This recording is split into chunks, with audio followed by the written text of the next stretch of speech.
অবস্থায় সরকার যা করছেন, যে বিদ্যুতের বা জ্বালানির দাম না বাড়িয়ে যে অবস্থা নিয়েছে, আমি মনে করি সরকার দূরদর্শিতার পরিচয় দিয়েছে।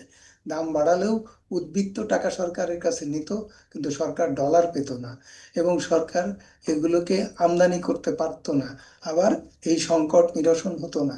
তো এরকম একটা অবস্থায় সরকার পে স্কেলের জন্য যে 40,000 কোটি টাকা রাখা হয়েছিল, সেই টাকা সরকার ডাইভার্ট করে এদিকে আনছে, আরো সব উৎসাহ থেকে টাকা জোগাড় করে এই সংকটে মোকাবেলা করার চেষ্টা করছে।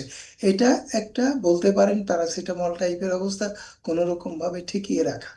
সংকটের ব্যাপারটি সরকারের মধ্যে স্পষ্ট, যে ওই যে 3 দিনের ডে, মানে অনলাইনে ক্লাস, 3 দিনের ফিজিক্যাল ক্লাস, এসব করে সরকার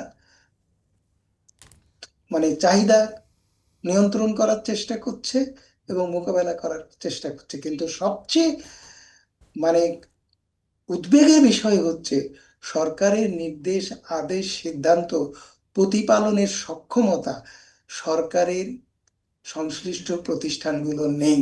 আমি এই শামসুল আলম ব্যাপারটি আপনাকে এখানে একটু সরকার, থামাবো, আমি আপনার কাছে আবার আমি আসবো।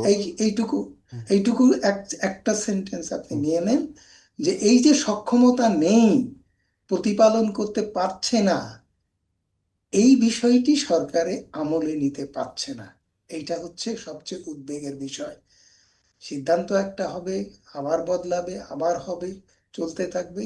একটা প্র্যাকটিসের মধ্যে সরকার এসে গেছে, কিন্তু সরকারের হাত পা সঙ্গ প্রত্যঙ্গ বলতে পারেন যে প্যারালাইজড হয়ে গেছে,